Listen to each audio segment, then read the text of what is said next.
everyone, and welcome to Debating Metal. I'm your host, Kenneth Dean, the Dean of Metal, and along with my co-host, Chris Kaye, we discuss and dissect our favorite music, heavy metal. So sit back, relax, pop open a cold one, and let the debate begin.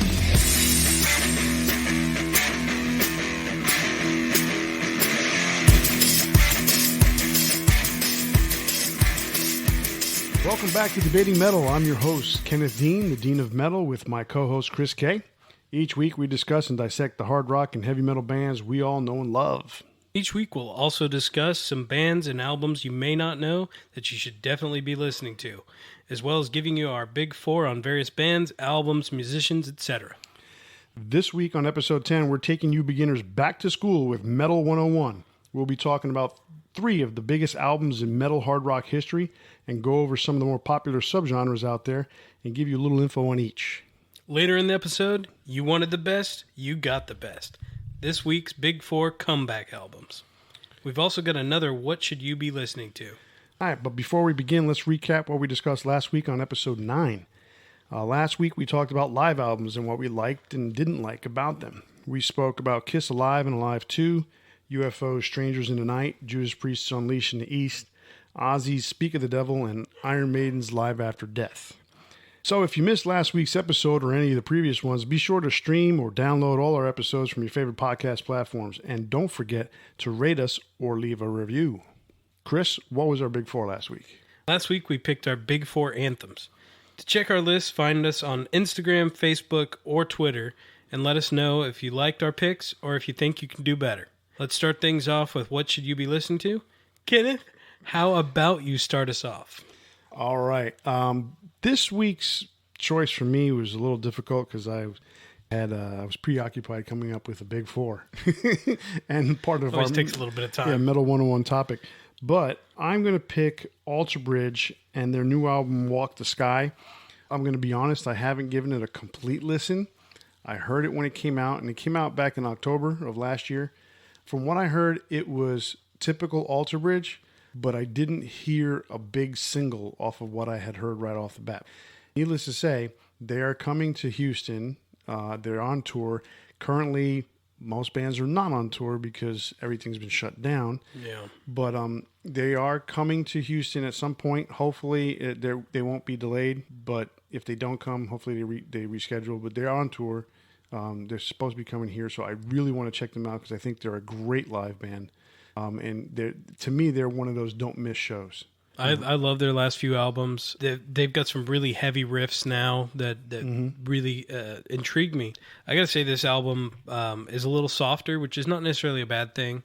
I don't really feel like it's the standard affair. It's a little different.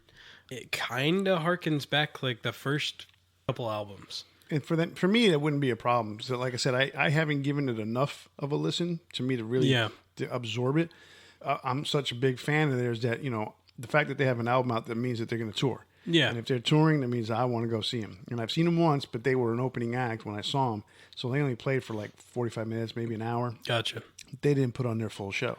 Well, I listened to this album twice, all the way through. It's good. Give it a listen. Sometimes for me, it takes more than just a couple listens to really, ingratiate myself with the album. Yeah, and I'm the same way. I get all the time in the world to listen to stuff when I'm driving to work in the mornings and in the afternoons. So that is my choice for What Should You Be Listening To, the new Alter Bridge, Walk the Sky, or any of the older albums. Just listen to Alter Bridge because they are one badass band. Absolutely. What do you got? I have a band called Beast in Black. I'm not a big power metal guy, but this band has such an amazing singer. It really grabbed my attention. Cool. His name is Yannis Papadopoulos. Greek guy. Yeah. And they have a really cool sound. They do a couple covers, which one of them is There's No Easy Way Out from Rocky IV. And it was such a bizarre choice. I just loved it. Oh, that's cool. But it's funny. They have a theme behind the band, and they're all big fans of this manga called Berserk. And so they took the themes, which are all very dark and demonic, and they took these and turned it into a power metal band, and so it's got dark themes and battles and dragons and all kinds of stuff going on. But what's interesting is it's very upbeat and exciting, and it just feels like just the whole time you should be like raising your hand to the sky. It's just a lot of fun. Where do you find this shit? I just put stuff on shuffle and keep listening till I find something I like. Yeah, I got to do that. I don't do enough of that. There's been times where I have done it, and I've discovered some older bands doing that on older playlists. Yeah, I got to do that with some newer bands. Yeah, I found one today. I'm not going to mention it because it might be my pick next week. But I just found one today by doing the same kind of thing. Now, Beast in Black, I got to throw a shout out to my friend George. He's actually the one that pointed it out to me. He sent me a video of the guy, the lead singer was singing, what's the song from Frozen? Let It Go. Oh, wow. And his vocal range is so amazing that he hit all the notes spot on perfect. Wow. And this was just a YouTube video of him singing the song, not related to the band. And he was like, you got to listen to everything else they've done because it's amazing. Well, that's cool. Yeah. That's crazy cool. Wow. All right, cool. Well, that's our What Should You Be Listening To segment for this week. So now we're going to go to school, boys and girls, and we're going to Metal 101. That's the new class for today. We're going to talk about 3 of the biggest rock albums or metal albums, whatever you want to call it, in history. We're going to talk about those albums, and then we're going to talk a little bit about the subgenres and some of the bands and some of the albums in those areas. Essentially, what we're trying to do is for people who want to just begin to listen to our show, we talk a lot about the older groups that we listen to. We talk a lot about the middle-aged groups that we listen to. We don't talk too much about the newer bands, and not because we don't like them. We probably are not aware of them as much as we are aware of the older stuff, where the history of this genre that we like so much is from. The newer stuff is so evolved and different from what everything came from. For new people, I don't think you could just jump right into a Monomarth and think that that this is cool. You might, some might, but in general, usually people kind of build up to that. I didn't. It's true. Yeah. I built myself up to Celtic Frost. I built myself up to Slayer. It wasn't overnight. But Yeah, it took a little time to find that niche, the heavy end of the spectrum for me, and it may have been a lot faster than say for you. Right. It was a gradual progression. I mean, when the first time I heard growling vocals, it was a little strange to me. Mm-hmm. But I came to like it a lot because I love the music that was behind it, and then I just enjoyed every aspect of it. Right. So there's a progression there. Exactly. And my friend Matt and I we were having a conversation earlier today along the same lines. Is when did he accept growling vocals? When did I accept growling vocals? And there's times where there's certain growling vocals I can't deal with, but yet I can still have no problem. There's so many varieties of it too. Like I don't like the metalcore version. Right, exactly. But the metalcore for you is more about the music and the growling vocals all together. Yeah, but specifically talking about the vocals, right. I'm not a huge fan either. What we were talking about was the fact that we both like Max from Sepultura and Soulfly, mm-hmm. but yet there's other bands that we just like, no, I can't do that because the growling vocals is just overwhelming. But I don't really care for Soulfly, whereas I like his other bands. Right. So it's a weird thing. I guess it's to the taste. Mm-hmm. Because Slipknot, very popular. His growling vocals come and go. Mm-hmm. And it's almost literally like him just chugging out a growl without the harmonizer on his voice. Mm. That's the way it seems. Then there's other times where you hear it, his voice is processed. Anyway, the Metal 101 is going to be for new listeners and young and old who are thinking about getting into listening to metal. That's just a weird way to put it. Sometimes people are afraid to listen to that metal band. Well, maybe you got a boyfriend or girlfriend that's into that style of music, and you want to appreciate what they appreciate. Right, exactly. And hopefully that happens. So the first one we're going to talk about today, probably the biggest metal band in the world right now. Some people will sit there and say they're not metal. Some people will sit there and say they're not the biggest. Simon and Garfunkel. Close. It's Hetfield and Ulrich. We're talking about Metallica. And Metallica, if anybody wants to get into listening to metal, that's a really good place to start. especially nowadays, because Metallica has been across the board, especially since the album that we're going to talk about, the Black Album that came out in 1991. That album was across the board, appealed to everybody. You know, it had Super accessible. it had slow songs, it had medium songs, it had one fast song or two fast songs on there, even though it didn't have the same kind of speed that And Justice for All had on some of their songs. The riffs were there. They were just, the groove was different. It was a more groove album than it was a straight up thrash record. Definitely not a thrash record. Yeah, there's only a couple instances of thrash sounding songs on there, period. Yeah, Through the Never, maybe The Struggle Within. But anyway, the album came out in August of 1991. It was produced by Bob Rock with James Hetfield and Lars Ulrich. It was Metallica's fifth studio album. So they were coming off of the success of their first video for One and the album And Justice for All. They made a conscious effort to say we wanted to be basically more accessible. We wanted to get into a groove.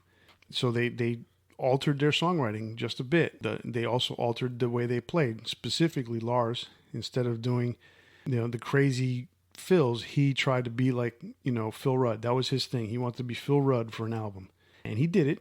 Mind you, if you watched the video Year and a Half in the Life of Metallica, you can see he did it with a million splices on the tape.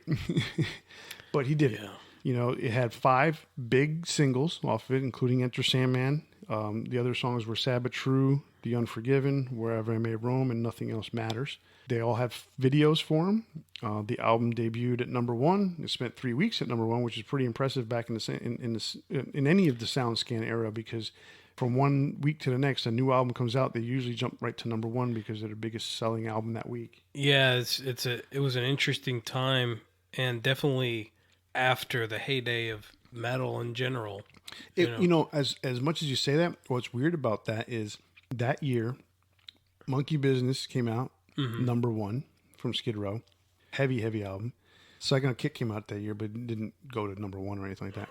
Van Halen, I think, had an album in 91. I'm not sure. Wasn't it for Unlawful Carnal Knowledge? That was in 1990. Maybe. Okay, we got to check that. And Use Your Illusions, 1 and 2, both came out in 91. This is for the most part, hard rock. Those are hard rock, yeah. But, Yeah, but I was more referring to heavy metal. Yeah, true. The heavy metal heyday, in 1980s. Mm-hmm, right. Excuse me. It was very big and big hair. And, right. Metal's image had changed. It had to change. And it thrash did. Carried it for a little bit. Right, yeah. I mean, the following year, Megadeth would come out with Countdown. Mm-hmm. So, yeah, things were changing a lot in that time period. But for people interested in Metallica, the Black Album, with the 5 singles that they had, Enter Sandman was the most accessible song as far as being a rock song. You're right. So it came out in 91? Yeah, 91. So Van Halen's For Unlawful Carnal Knowledge came out in 1991. Going back to Metallica, it's the biggest selling album in the SoundScan era. It had been trailing behind Shania Twain for a while, but it eventually overcame, and is the biggest selling album in the SoundScan era. SoundScan era began March 1st, 1991.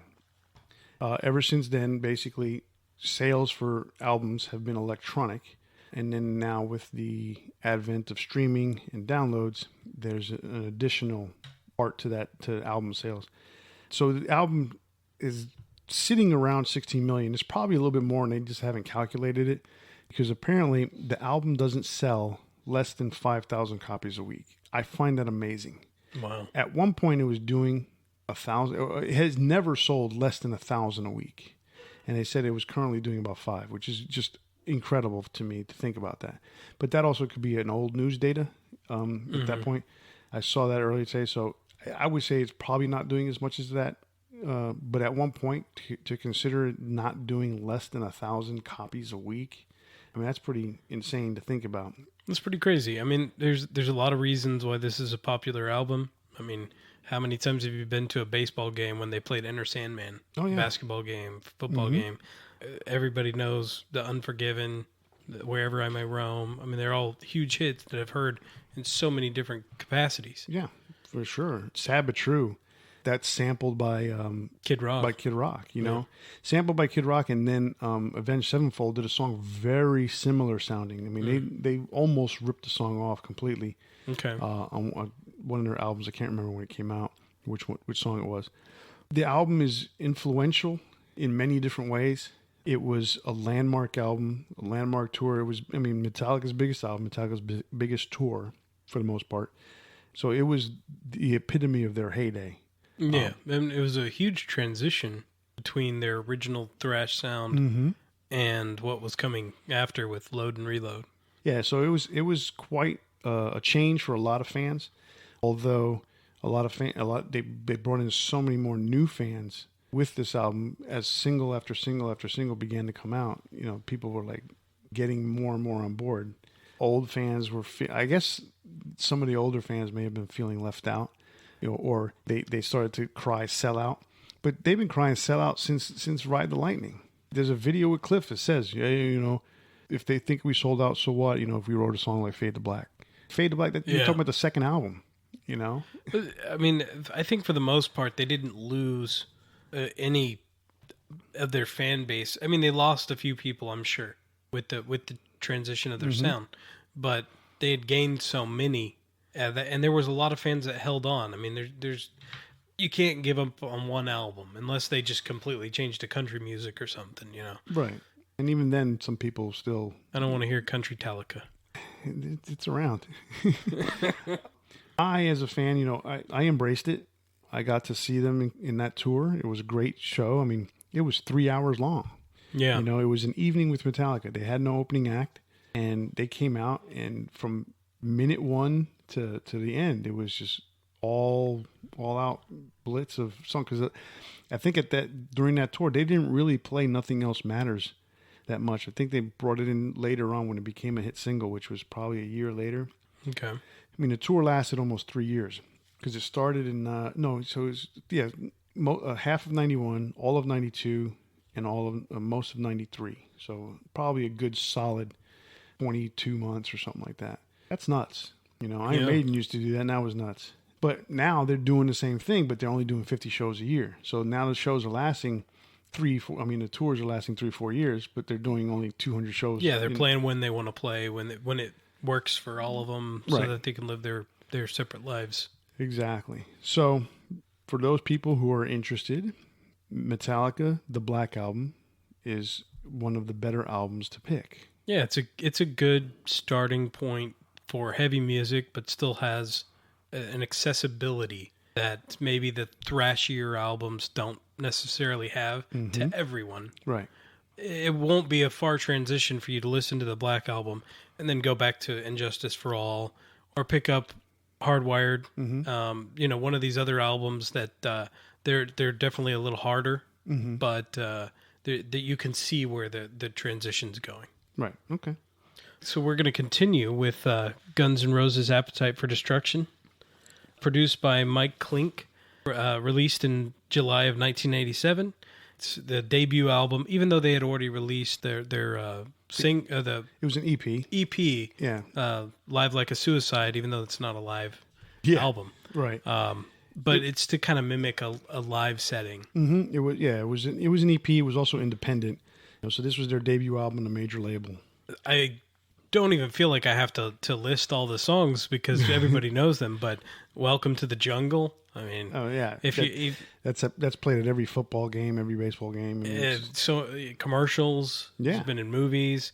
It's So Easy, Night Train, Out to Get Me, Mr. Brownstone, Paradise City, My Michelle, Think About You, Sweet Child of Mine.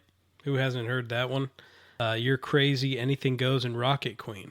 You listed 12 songs on the album. It's a 12-song album. It's crazy to think that each and every one of those songs are really damn good.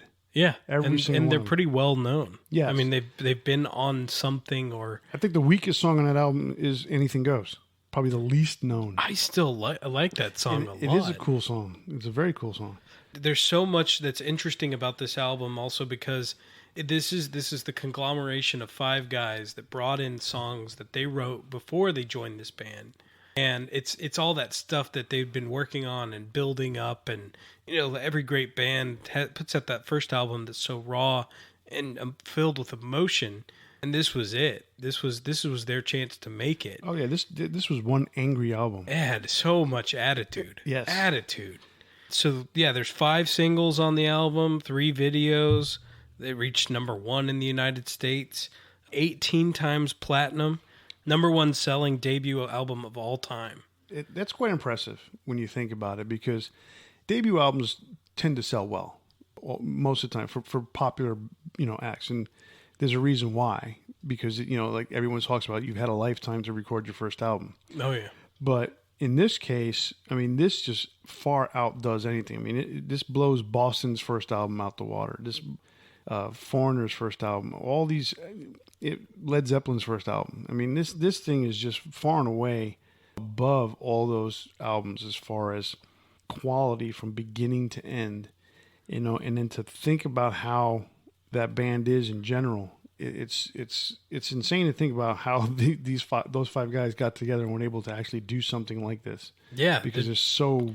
But it's 5 like-minded people at the time, 5 people that were driven for success, 5 people that are very talented, and this is the album, the product of so much angst and will and just so much emotion, and you can hear it in every note. Oh, for sure.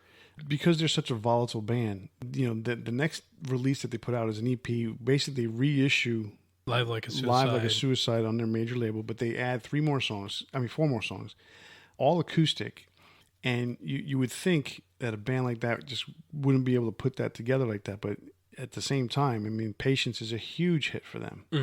And the other 3 songs were not bad. One was a redo of You're Crazy, and then 2 other songs. Which is still a cool version of the song. Oh, it's a very cool version. And they actually released another version of that song without the cursing in it. So, and that was the one without the cursing was pure acoustic.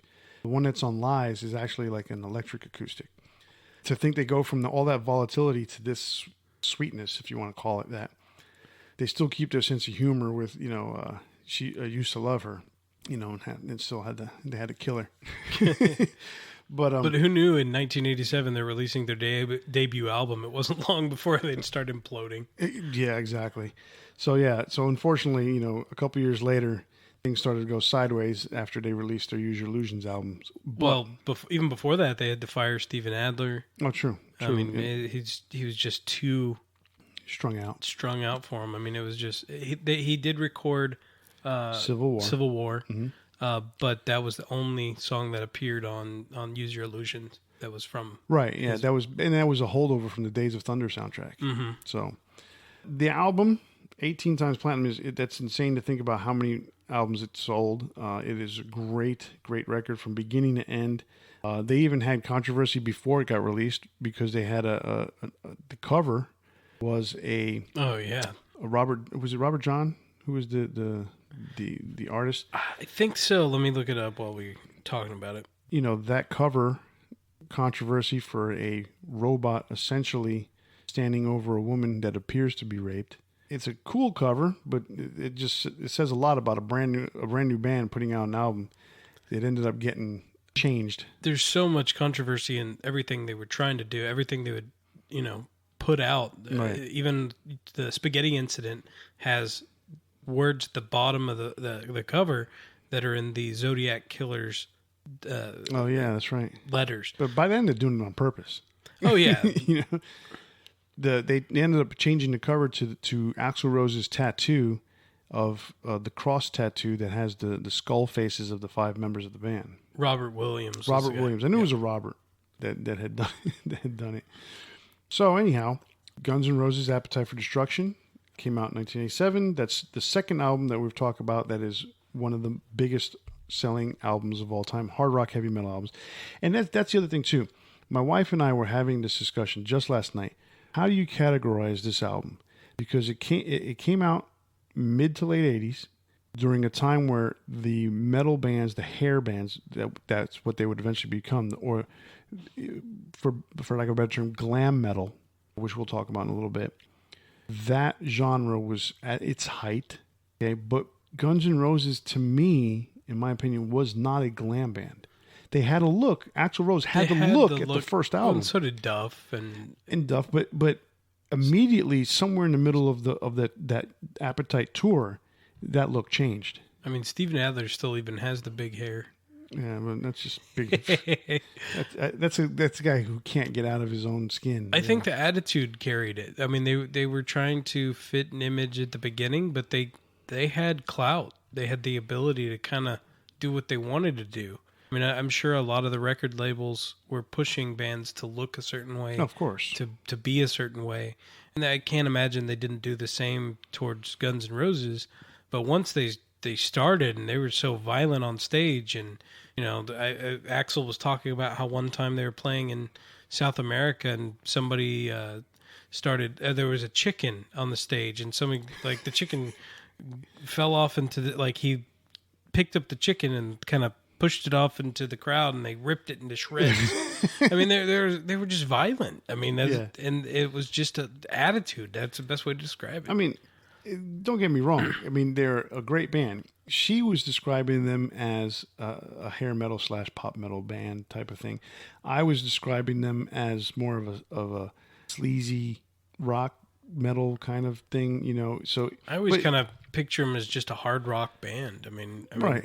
I mean, they have tones of metal, closer to an AC/DC type thing. But at the same time, they did tour with Metallica, so it was a big show. And the people, most of the fans of both those bands are able to gel together, for the most part. Yeah, especially because they were touring with them around the time that they were transitioning their sound too. Right, exactly. So, I mean, it's one of those things where it's hard to categorize Guns N' Roses, but most people are going to sit there and lump them into hard rock or pop metal. Again, when they did the Illusions albums, it was the same thing. It was all the different categories, put into. Oh, those are like compilations almost. Yeah, I mean, there's just so much variety there. Yeah, there's a lot going on those two albums. All right, so our next album that we're going to talk about is the biggest of the three. We're talking about AC/DC's Back in Black. Now, for as hard as an album as that is, AC/DC to me is a hard rock band.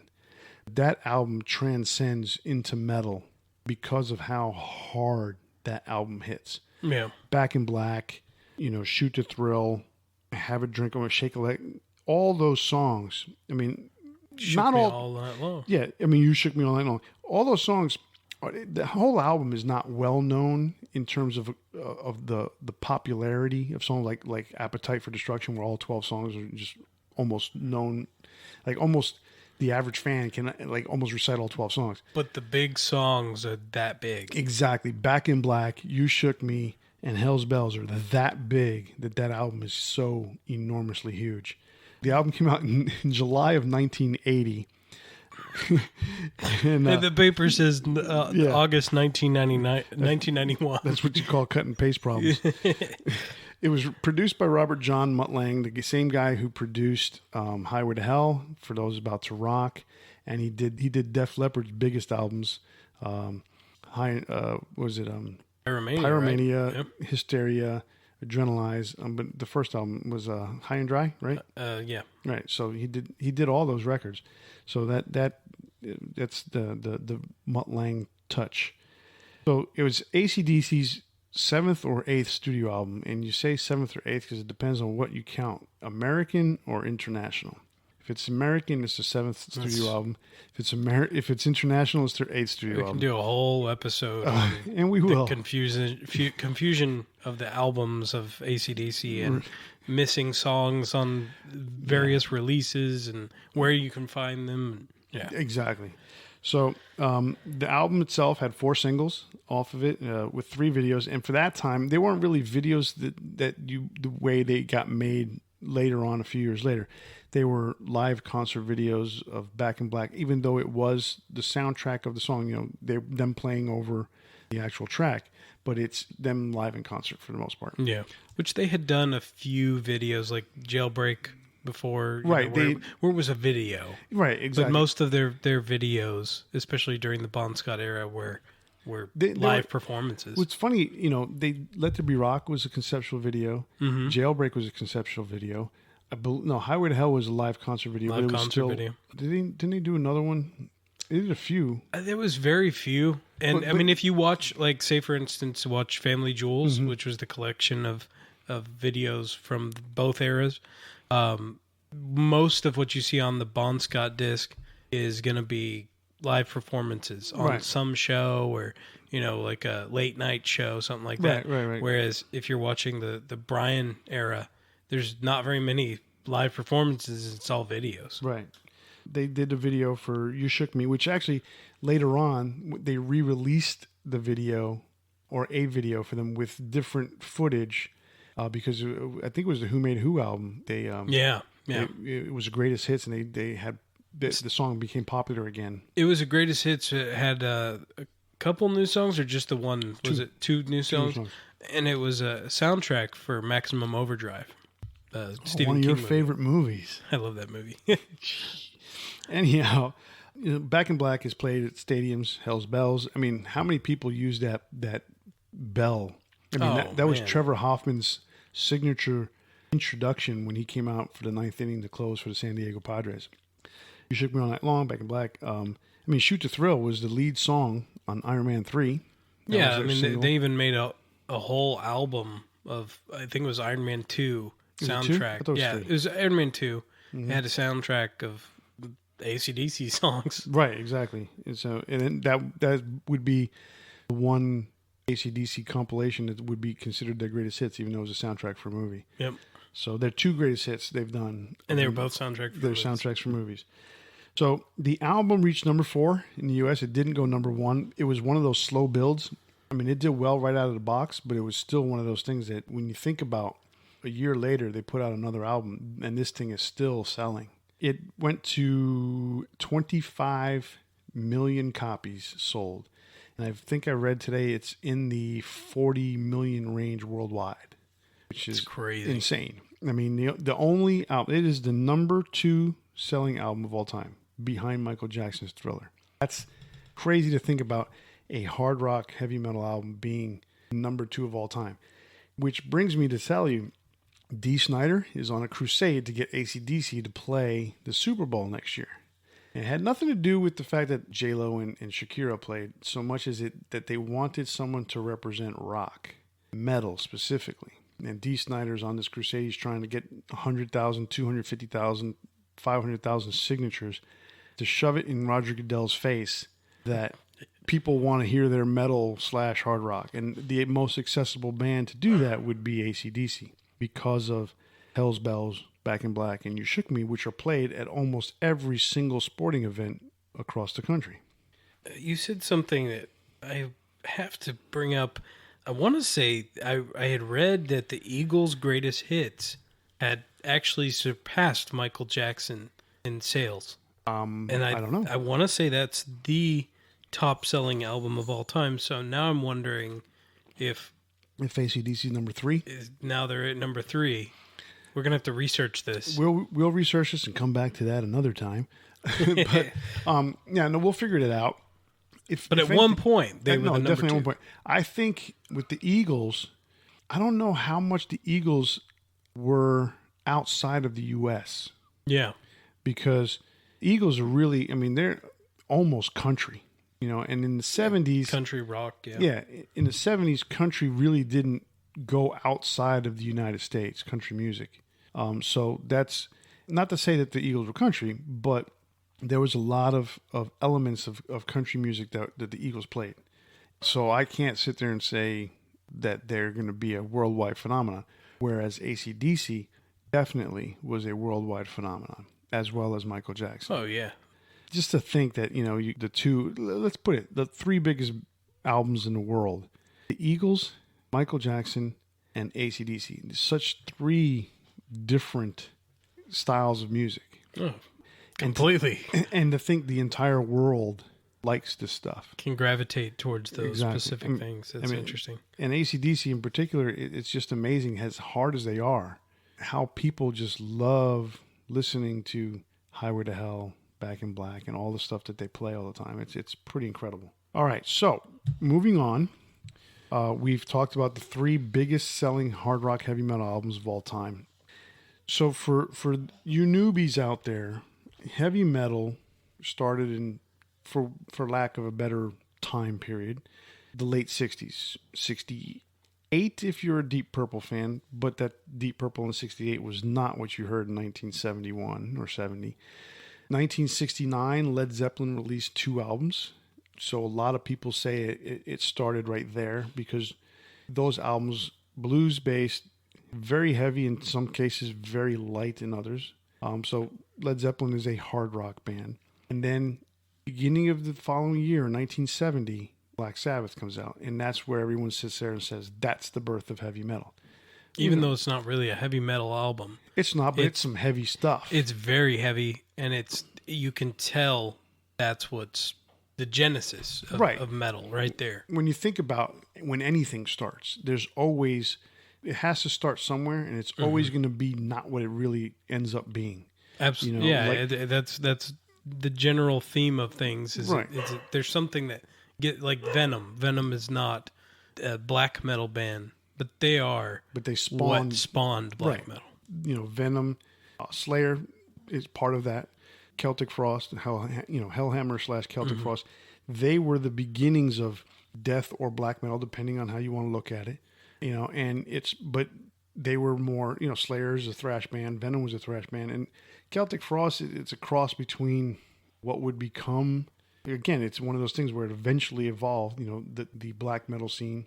And so, like we talked about once before, their recordings were so much better than anything in the black metal scene. That was exactly, how it is. So Black Sabbath, even though the album doesn't sound like what heavy metal sounds like today or even in the 80s or in the 90s, it is definitely the beginning. I mean, the chords of The Wizard and Black Sabbath and NIB, all those things were, like you said, the genesis, and they definitely were the beginning of something, of a movement that till today is still one of the strongest genres in the world. Yeah. But there's so many subgenres. I think you can really pick up, as far as for the hard rock end of things, I think you could really pick up any of Black Sabbath's first 6 albums. For sure. I mean, they're a great entry point. They're all solid classic albums. That's probably a really good place to start. You could even pick up Rainbow, some of their first few albums, Long Live Rock and Roll, Rainbow Rising. Those would be a good start for the 1970s kind of hard rock feel. Right, exactly. Like you mentioned, Led Zeppelin.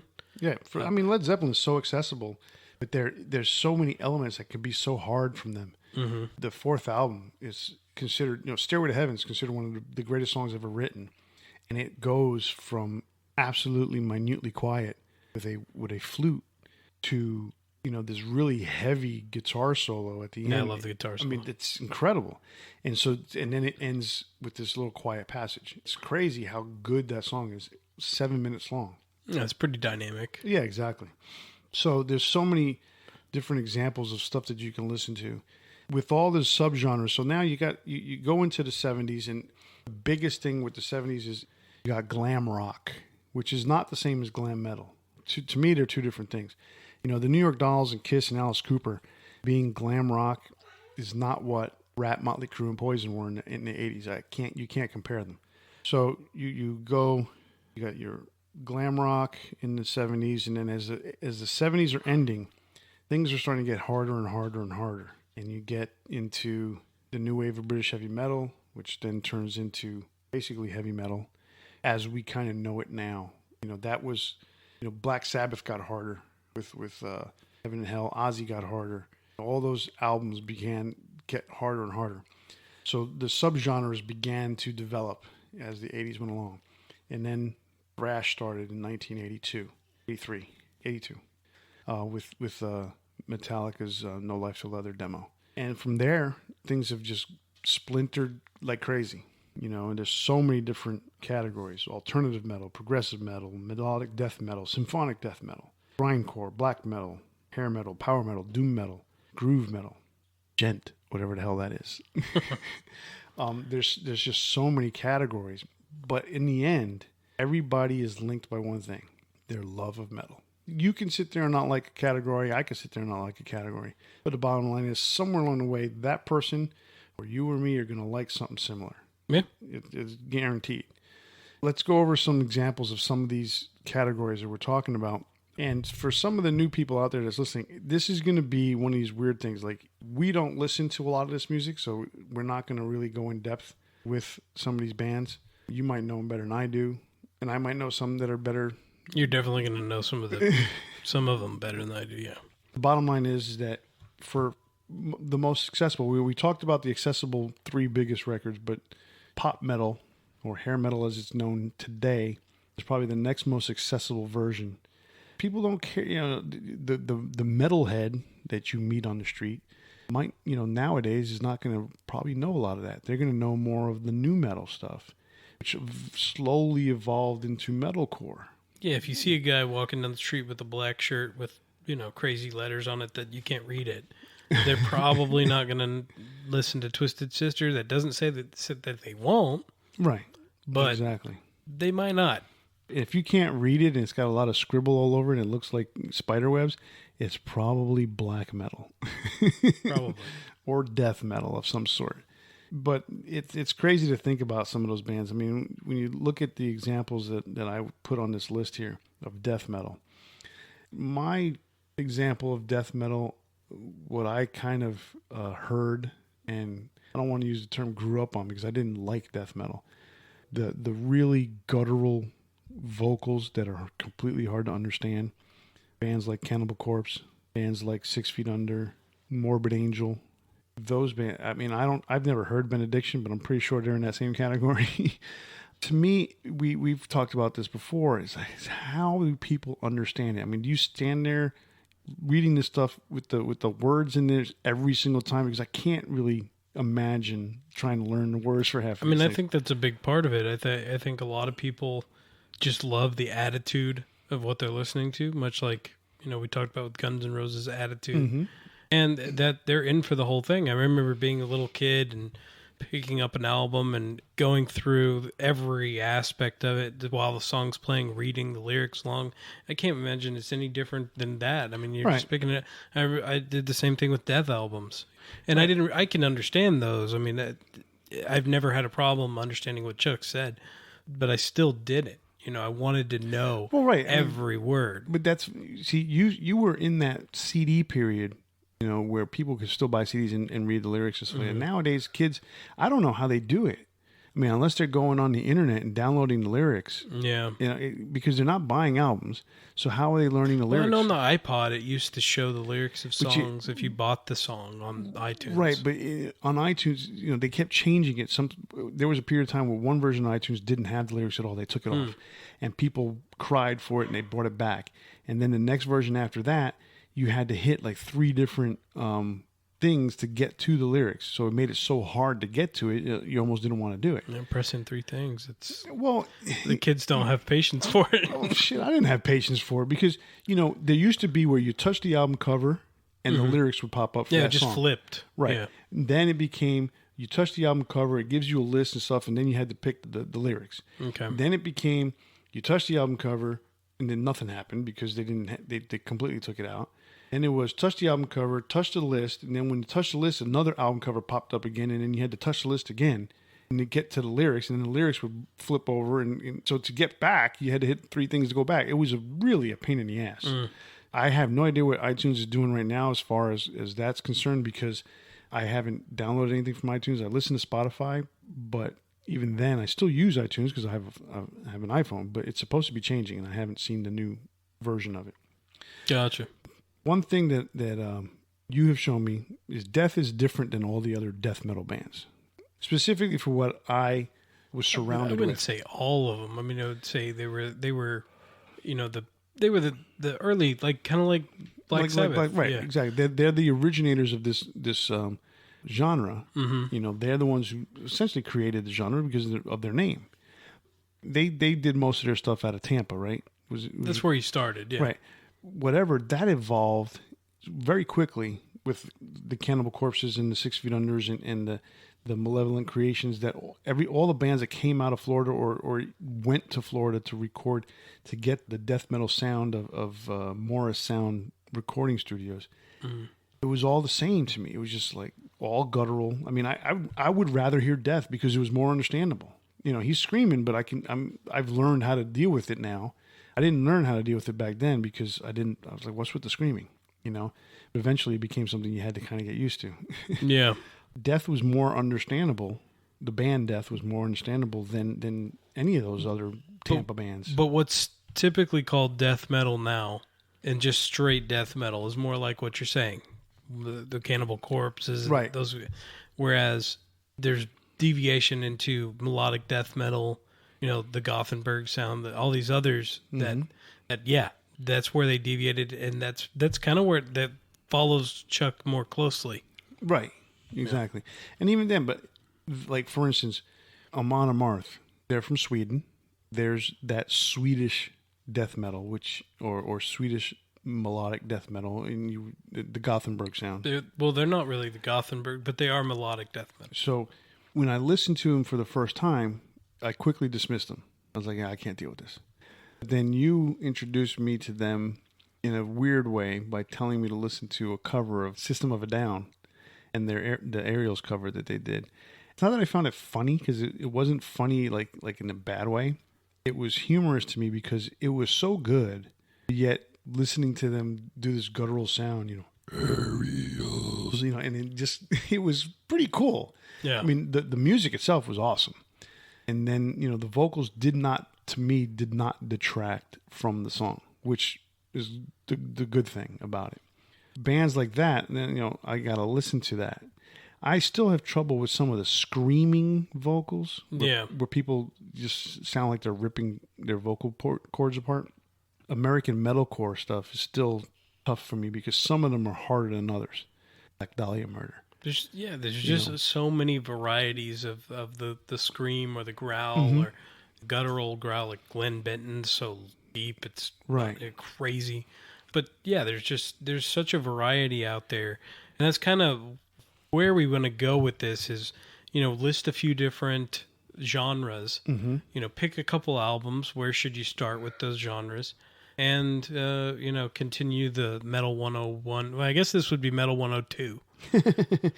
Well, we're still under the beginners phase, but, beginners can pick any category, because if say a girl meets a guy and the guy's listening to death metal, her introduction is going to be into death metal, or his, maybe he meets a girl that's into black metal.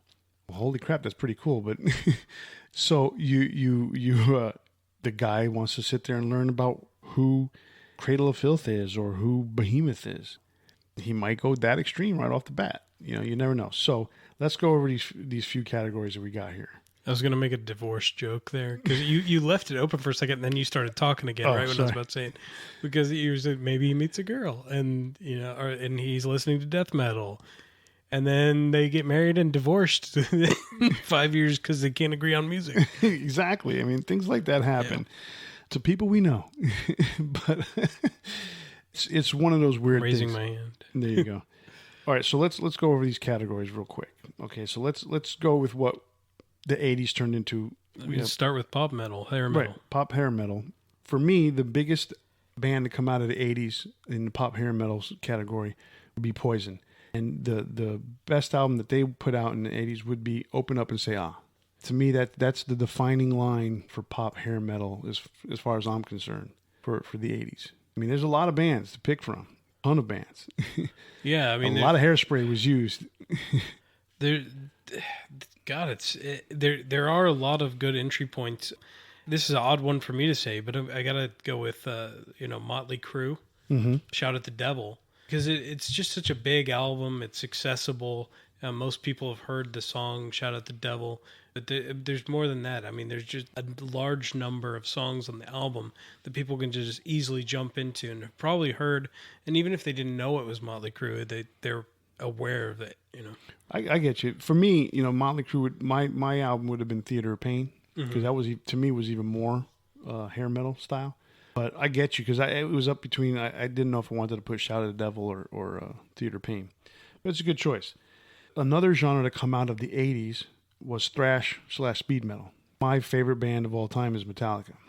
And I'm going to pick Kill 'Em All, because when I first heard Whiplash, to me, I had not heard anything faster than that at that point in my life. And that was probably 1984, 1985. I can't remember exactly.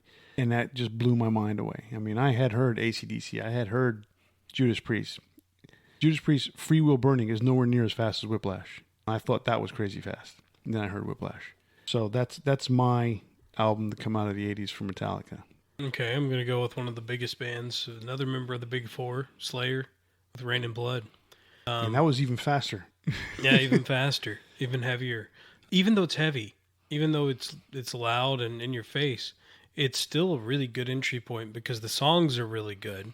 It definitely has a mood to it, and it's understandable. Yeah, there's kind of a groove to that album too. Yeah. As fast as it is, there's definitely a groove to that album. So yeah, for those people who want something short and sweet, Rain and Blood is pretty short and sweet in terms of total length. It is, but it feels like a journey. Like it even feels shorter than it is because it is so good. It's exhausting because it's so fast. Yeah, it never stops. It's in your face the whole time. It does have lulls and ebbs and flows, but even those are not They're faster than normal level. Yeah, I mean, you get to the last song and it kind of slows down. It's got the rain coming down, and the drums ba ba ba. It's leading into something, and it gets even more exciting. So, but yeah, it's a great entry point into the thrash realm. So to come out of thrash, late 80s, middle 80s to late 80s, several different categories got spawned. Black metal and death metal specifically. And they all started technically by bands that were in the early 80s, but eventually it just grew into this category that eventually splintered, because I would think everything kind of started in the deathy kind of way, and they were talking about the same types of things, and then one went completely in a tangential direction. Black metal came about by guys that were kind of sick of the overproduction, the guitar solos, the grandioseness of it, and they just wanted like pure attitude, and I mean it shows because there was no production. And most of them was filmed, or not filmed, but recorded inside of a boombox. Yeah, like you had your mom's tape recorder and recorded your live album with 16 people there, and that was it. It was all about the attitude. But some of the bands that started the black metal category, like a Celtic Frost or a Merciful Fate or Hellhammer before Celtic Frost, those bands did not play the way black metal bands play now. No, and you wouldn't necessarily categorize them as black metal until now. Right. It's viewed as black metal, but at the time, it wasn't. Right. At the time, it was speed and thrash. Yeah. Specifically, Merciful Fate and Celtic Frost. I mean, they were totally thrashy. Mm-hmm. The song topic was what became black metal. Mm-hmm. The Antichrist stuff, the atheism, all that stuff. Yeah. For me, in that category, I'm not familiar with too many. I do know Dark Throne came out with an album called Transylvanian Hunger, I think it was called, and that album. I was so curious when I used to run a record store. I saw that record and I was like, what does this sound like? I opened it up and I was floored, not in a good way, but I was floored by how bad it sounded and how much it just sounded like a record skipping across the entire the needle skipping across the entire record. Just no production. None whatsoever. On the vocals, on the guitar, nothing on the drum. It was just terrible. That's the only album, but from what I understand, that is a seminal black metal album. Yeah, it exemplifies the mood and everything that was black metal. Mm-hmm. All right, so I guess we have to address the big one. They just made a movie about this band. I guess it was last year. I think so, at the beginning of last year. Maybe the end of last year, or the year before. But De Mysteriis Dom Satanis by Mayhem, the kind of originators of what is really black metal. Right. I mean, not the influence and what got it there, but the guys who like wrote the book on what black metal should be. Yeah. So much so they killed themselves. Yeah, two members. Sort of, kind of. Two members of the band were killed during the whole production of this album, and you have the murderer Did I say 2 members of the band? You did say 2. One of them killed himself. He wasn't murdered. Right, one killed himself. He killed himself. He doesn't appear on the album, but his lyrics do. And then the other one was murdered by another band member who, if you want to know more about the story, I would read it online. It's been repeated so many times. Most people know about Mayhem. It was also associated with the church burnings in Yeah, it's definitely the black metal album if you want to start into black metal. Right. Which I don't know. You may or you may not want to. Right. So we kind of briefly talked about death metal already. So I don't even know who to pick. I have I've been listening to, for some reason. I can pick 2 if you want me to. You're gonna have to, because I've never listened to a full death metal album all the way through, a real death metal, like nothing from Cannibal Corpse or Cattle Decapitation. Yeah, very interesting covers, But I mean, the only thing I think I've heard, I can sit there and say I've heard on a regular basis, has been 6 Feet Under's, what do they call those, graveyard classics, and those are all cover songs. But I'd listen to them to laugh because they're just so off the wall. But he did, I think Graveyard Classics Volume 2 is a full-on cover of Back in Black, the whole album, beginning to end. Oh, it's either really? It's either Volume 2 or Volume 3. So he did the whole album.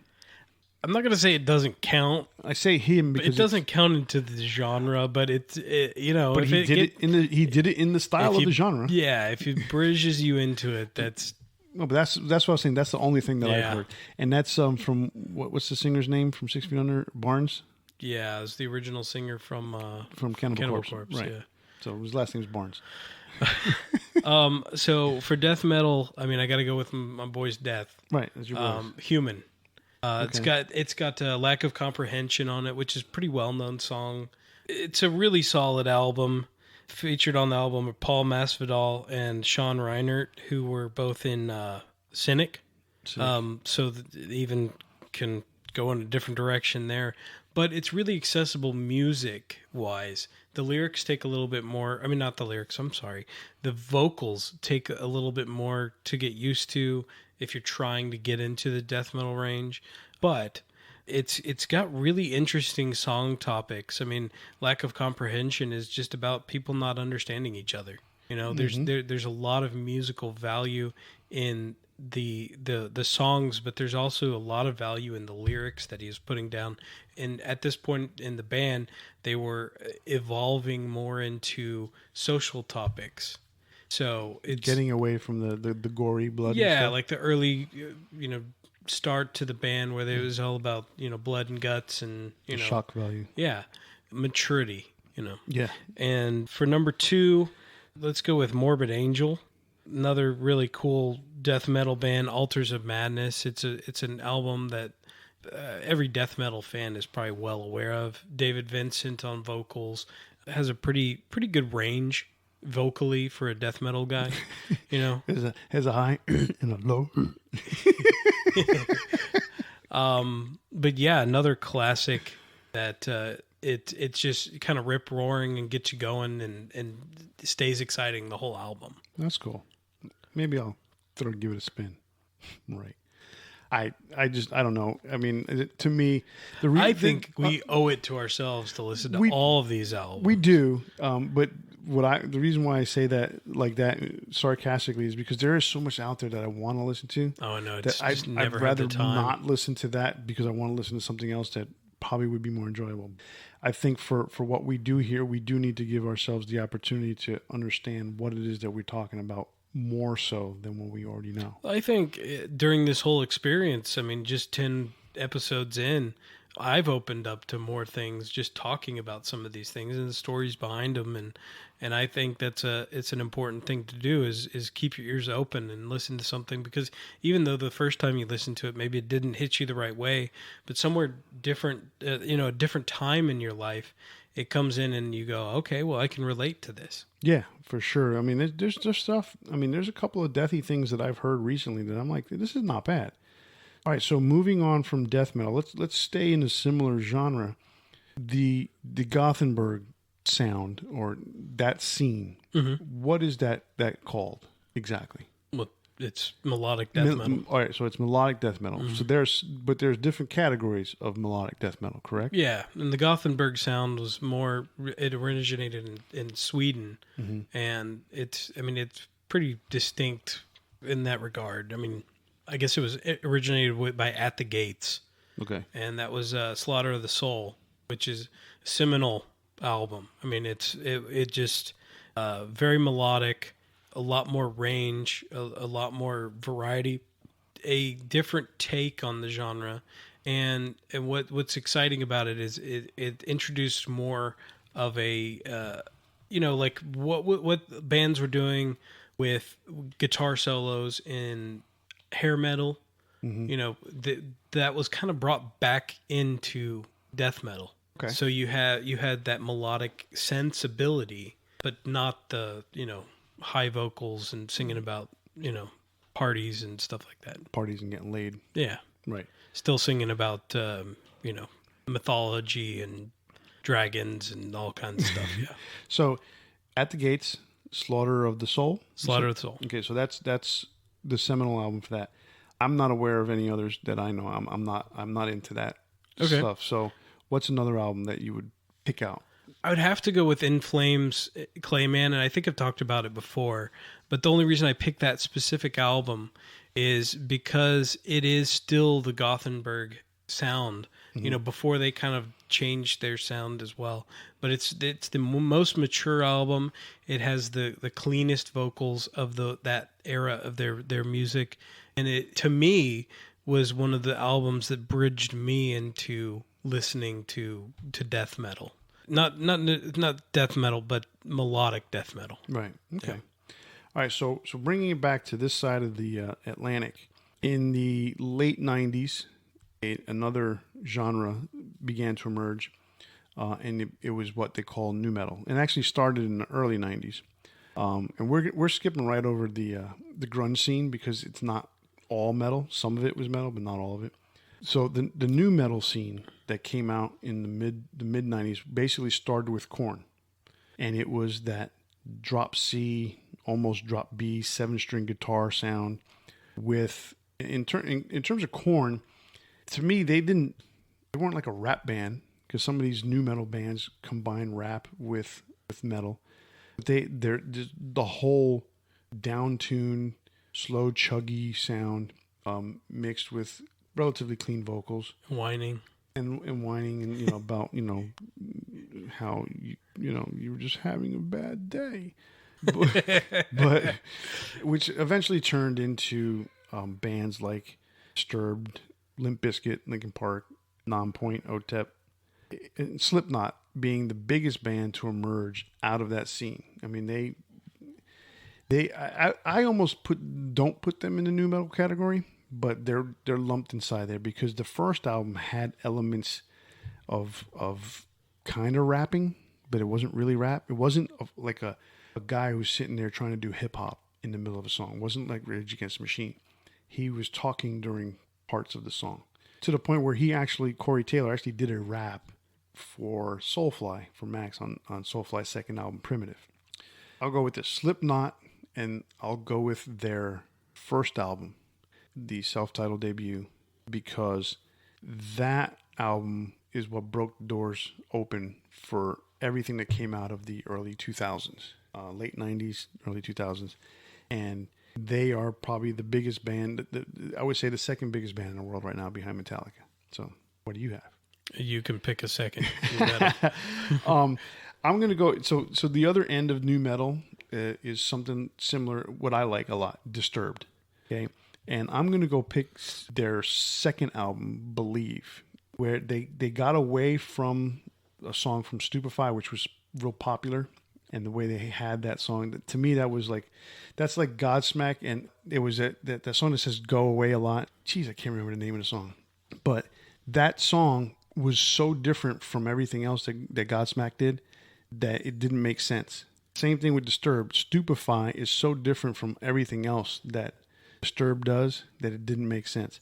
So the second album was more consistent, more cohesive. That's why I like Believe. So for those people who want to get into Disturbed, Believe is a pretty good album to get into. If you're trying to remember what the name of that song was, that the Godsmack? lyrics, it was called "Go Away." Oh, was Go Away? I didn't remember if the song was called Go Away.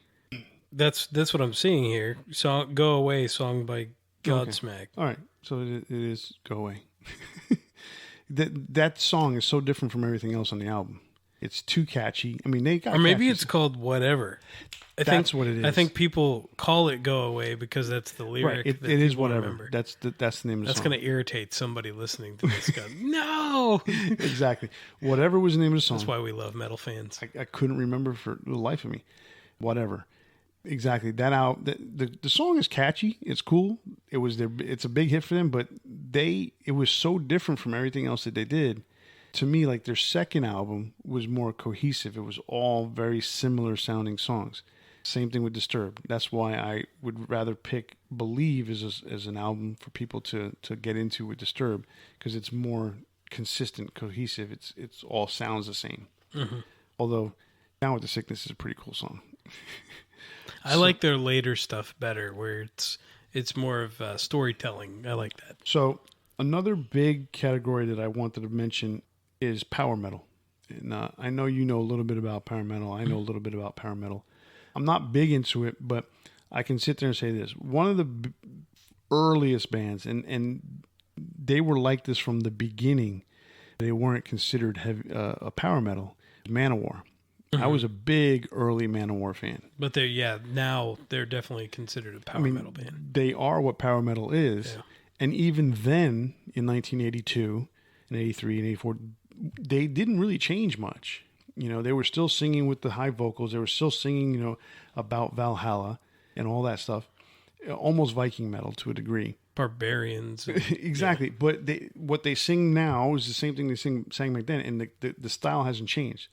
But they weren't called power metal back then. It eventually evolved. But they were, to me, they were the originators. Them and Accept, you know, because Accept evolved. And they weren't power metal, but the way the music was with all the double bass that they put on, like Fast as a Shark, that to me is a power metal. But although it's considered the first speed metal song, who knew? Yeah, I would say they're speed metal. They're not really power metal, because power metal to me, like when I hear power metal, and this would be the one that I'm going to mention, is Angra. I mean, Angra, South American. Mm-hmm. I mean, just a little bit different sound, but power metal is all that like glory and, you know, let's fight battle to the death and right, you know, and that Manowar. Yeah, but okay, the first album for Angra is Angel's Cry, where you see a really dynamic range of the singer Andre Matos, who unfortunately passed away a couple of years ago. But he actually did a cover of a Kate Bush song on the album. He's singing these high notes, and the Carry On, which is the big song that most people would know. I mean, you're going high up there in the range. And he's just amazing singer. So most of those power metal singers are. Yeah, they have that. And that the one I was mentioning earlier, that East in Black, what's, like I said, he can hit all those notes like in that Frozen song. Right. Yeah, power metal, I mean, those guys can sing. You know, you have to be a good singer to get through there. You cannot be, you know, middle of the range. Yeah. And what will appeal to you if you like power metal is that the melodic sound of the music and you know, the exciting highs and lows. And so just a few categories left, and we're not really going to get into too many of them. Alternative metal is pretty much what's out there now. It's so many different things. I mean, yeah, some of the bands that you mentioned in new metal fit exactly. into alternative metal. Exactly. Progressive metal, to me, that's a small little category. You know, obviously the biggest band in that category is Dream Theater. Dream Theater, yeah. You know, Queensryche is kind of reestablished themselves into that category. You know, so the new wave of British heavy metal, which is a completely weird, different subcategory. You know, with so many bands coming out of the '80s, but that was almost an underground movement. And the bands, as soon as they got signed, their sound changed completely.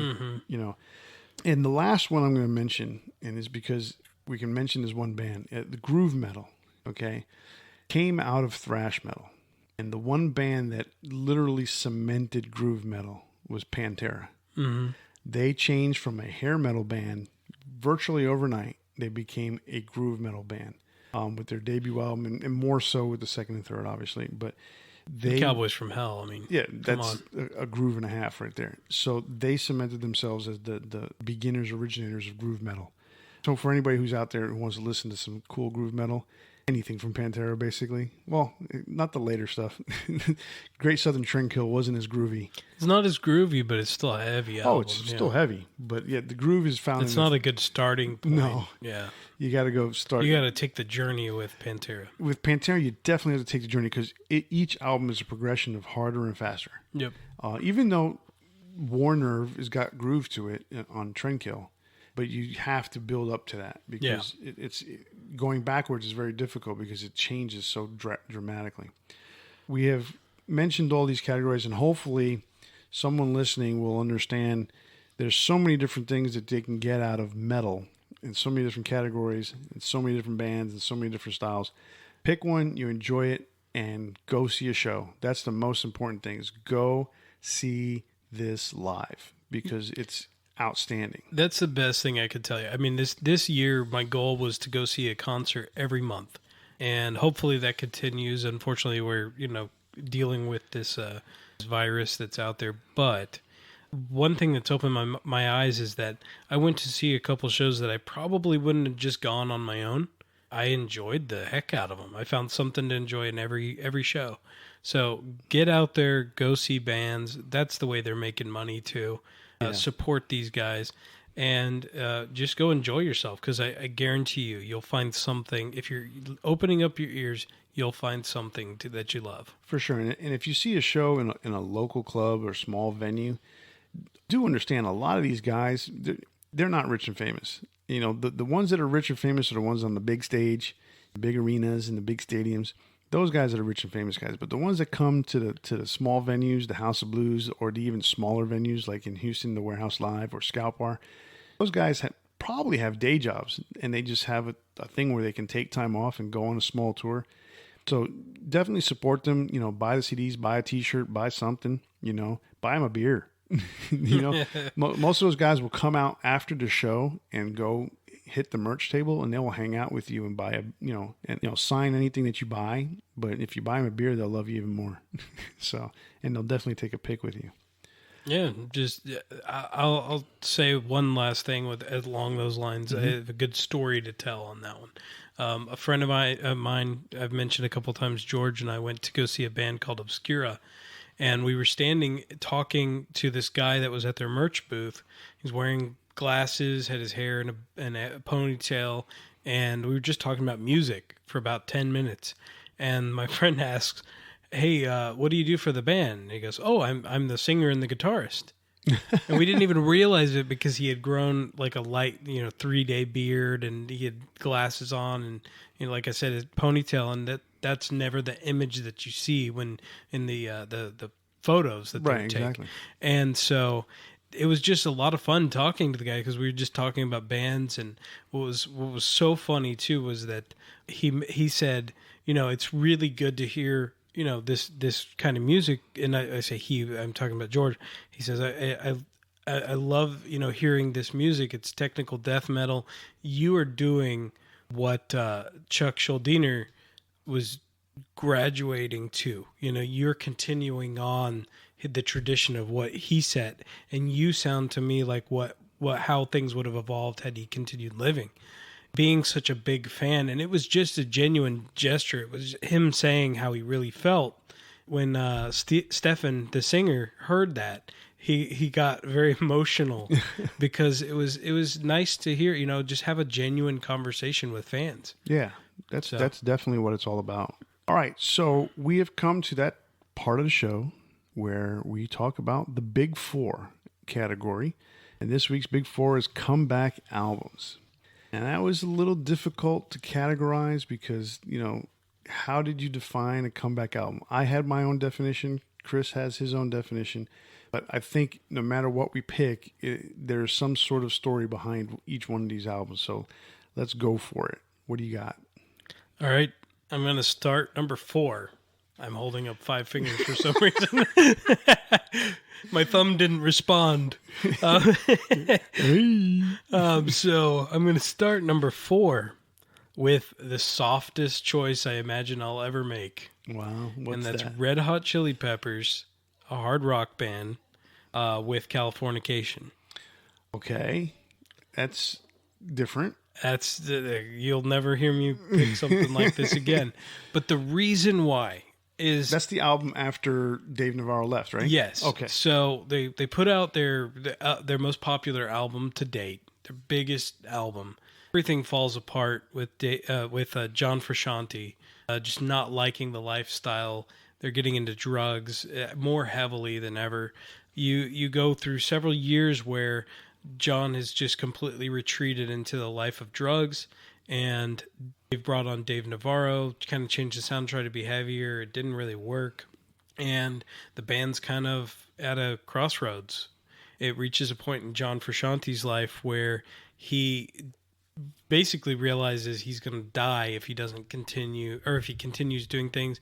And at one point, yeah, he's fine with it. And then at one point, he realizes that this has got to change. And it happens all kind of at the right time. Mm-hmm. He goes back into the band. He's cleaned himself up. He lost his teeth at one point. He's got false teeth, prosthetic teeth.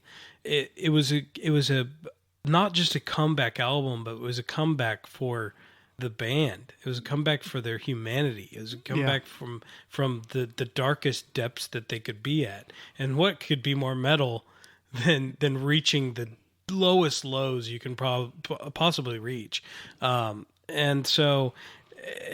I mean metal in attitude and not metal in music. I mean, this show is all about hard rock and heavy metal, so yeah, I would definitely include that. Yeah, I mean, I'm on the heavier end of the spectrum, and I just love the story of redemption there, and so I'm gonna pick Californication. Cool. I like that album.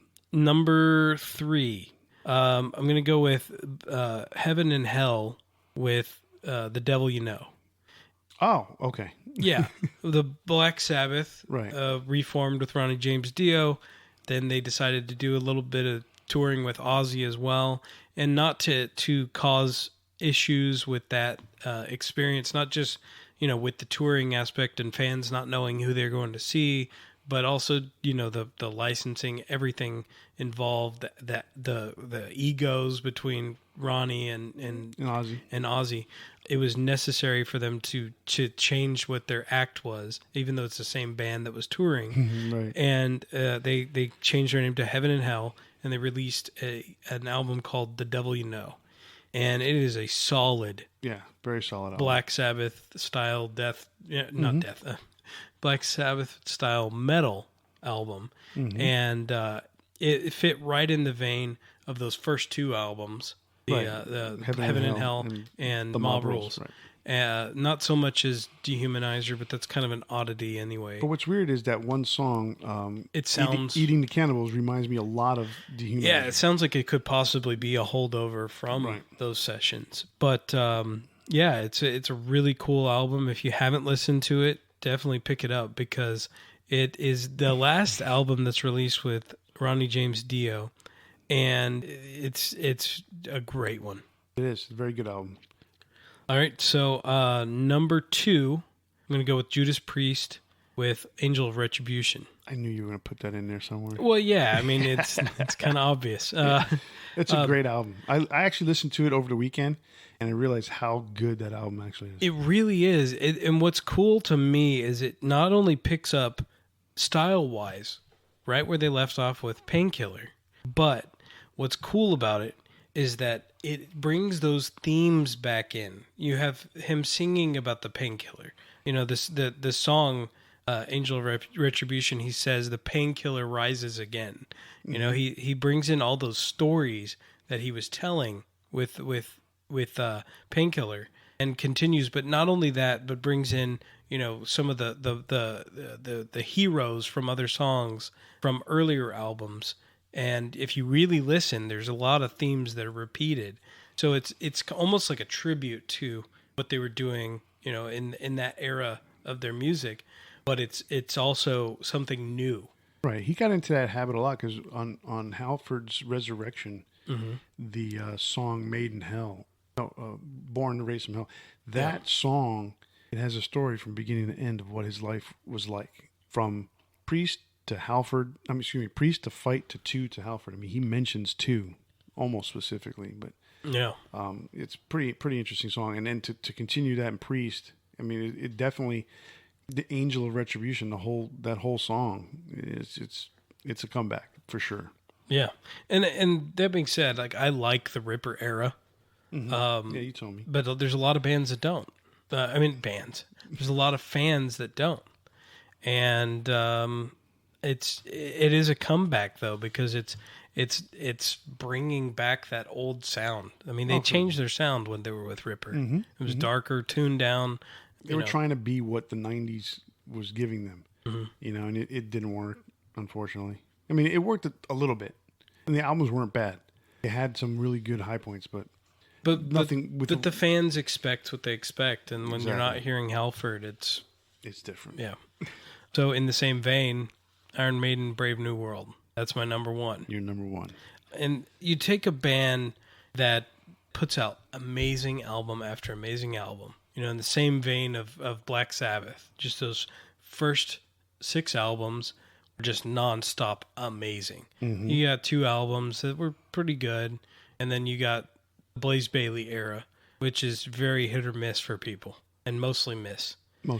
And actually, you know what? The funny thing is, more people are appreciating it now than ever before. Yeah, that's absolutely true. But then again, that has something to do with Bruce singing those big songs from those albums, and it has something to do with the longevity of the band. There's a lot of new fans that are picking up albums, starting with Brave New World, because it is a new era of the band, even though it's the original lineup. Not the original lineup, the classic lineup. Classic plus one. Classic lineup. Classic plus one. But what this era brings, it's just that first album is just solid from beginning to end. And it was reinvigorating for the fans. It was reinvigorating for the band, everyone involved. And that, to me, is the biggest comeback for any of these major bands. For sure, definitely. Okay, so my big 4 comeback albums. I'm going to go number 4 with Armored Saint, Symbol of Salvation. That album, the band had just lost Dave Pritchard, the original guitarist. I mean, these 5 guys that are in this band are like best friends since they were kids. You don't see many bands like that. I mean, these guys knew each other as kids. They grew up and they put a band together, and then their best friend dies. And they bring in a friend of theirs, Jeff Duncan, who now, since that album, the band has been the same since that album of the 5 guys. And they bring in a guy, Jeff Duncan, who basically, he's not replacing Dave Pritchard so much as he is the other guitar player that they need to be in the band, because they play with 2 guitars. It happens to be, I say it's a comeback album because the band basically, when Dave Pritchard died, did not want to come back. They did not want to continue to perform. But they had all these really cool demos. So they got encouraged by Brian Slagle, the head of Metal Blade Records, to go ahead and record the songs. And they did. And it is, from front to back, one of the most amazing pure heavy metal records to ever be released. It's dedicated to Dave Pritchard. And it's from first note to last note, it's a great album. Unfortunately, it did not bring new heights to the band, and John Bush would leave to join Anthrax shortly thereafter. But he eventually came back, and the band reunited and did several albums, and they're getting ready to release a new album soon.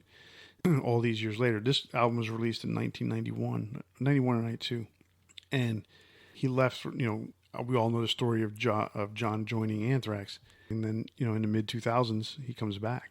So that's my number 4. It's a great album, Symbol of Salvation, Armored Saint. At number 3, Slipknot, Point 5, The Gray Chapter. I picked that one because, again, another death in the band. They lose Paul Gray, the bass player, to drugs and alcohol. essentially almost ending the band at that moment. Well, didn't he once say, and I mean Corey Taylor, didn't he say that the band would never continue if it wasn't the original lineup? Yeah. Yeah, originally it was one of those things where they couldn't consider continuing on without the original 9. Mm-hmm. And even though that original 9 wasn't the original 9, he was a second singer of the band. But for what they became and the fame that they acquired, those 9 guys, amazingly enough, 9 guys, he didn't want to continue if those 9 guys weren't there. But obviously in life things change. He changed a lot because he reestablished his old group Stone Sour, and along with Jim Root from Slipknot, they went to Stone Sour. Jim Root eventually left Stone Sour because he couldn't do both. And if he continued to do both, him and Corey were not going to be friends. So he left for the good of Stone Sour, which was the better for Slipknot. That being said, the Gray Chapter was basically their tribute to Paul Gray. I mean, there's a really good song on there about Paul Gray. But at the same time, they also lost their drummer, Joey Jordison, for... Don't know the exact reasons. Joey says there were some physical things that he couldn't do. He no longer could play drums at one point, or he wasn't physically able to. There's more to that story, I'm pretty sure. So they brought in Jay Weinberg, the drummer, Max Weinberg's son. That kid, drummer from Bruce Springsteen that was on Conan for years. Right, yeah. That kid is an amazing drummer and has a style that just fits Slipknot to the T. He definitely plays different than Joey. He definitely fits the band to a T, and he's been a fan of Slipknot since he was a little kid, which is crazy that he was given the opportunity. I think he was the only drummer that they actually auditioned for that album. So that was definitely a comeback because the band almost, just fell apart after Paul died. And then with trying to put the band back together, then Joey just, leaves. So that's my number 3, Slipknot, 0.5, The Great Chapter. My number 2 is Anthrax, Worship Music. For all the trials and tribulations that Anthrax went through in the late 90s and early 2000s, they tried a third singer when John Bush decided not to come back after they had basically unceremoniously pushed him aside to bring Joey back for a reunion, which I think was kind of a messed up deal for John. Very messed up deal. So it's like a betrayal. Yeah, and then he actually came back and did some shows, but I think that was more of an obligation. But John's a good guy, too. He is a good guy. So they asked Joey to do worship.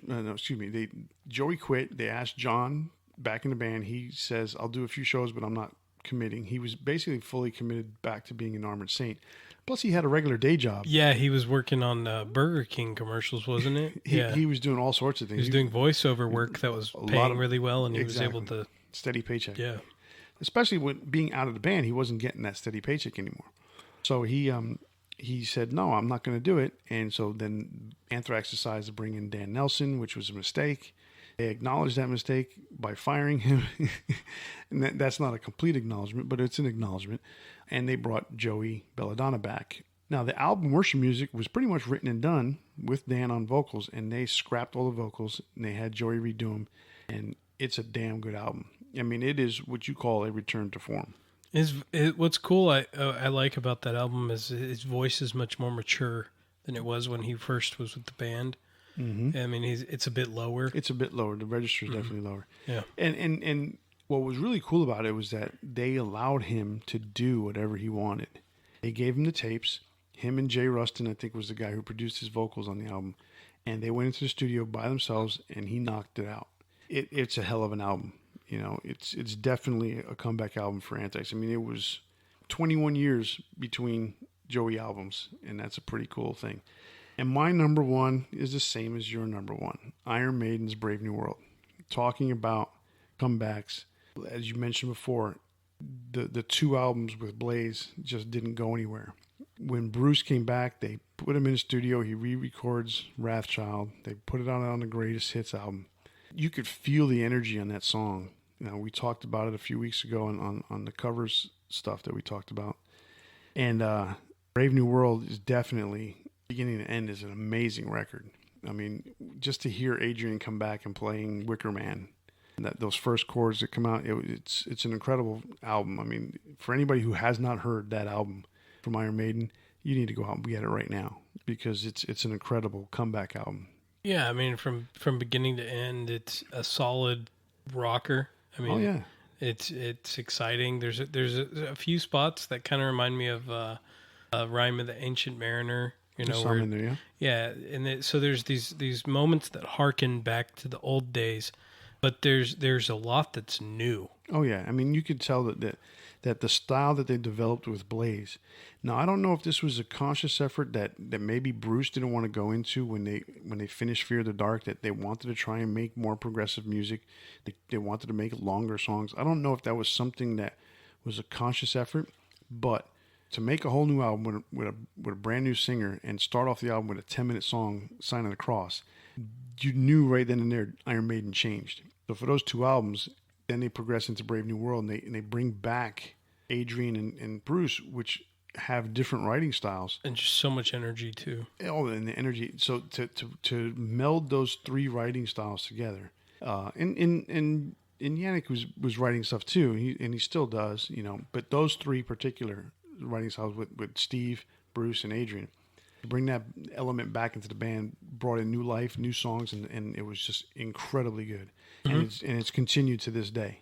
Basically, the 4 albums that they've recorded after that, you know, in 20 years they've done 5 albums, and supposedly there's another one in the can coming out pretty soon. So, but they do a lot of touring. Yeah, they do. So that's my number 1, the same as your number 1. Awesome. Well, that's it for our Big 4, and that means that's it for Debating Metal. You can listen to us on iTunes, Stitcher, Google Play, Podbean, or wherever you consume your metal podcasts. If you enjoyed our show and agreed with our opinions, or just want to rip us a new one, check us out on Facebook, Twitter, or Instagram, or you can email us at debatingmetal@gmail.com. On behalf of Kenneth Dean, I'm Chris Kaye. We'll see you next week.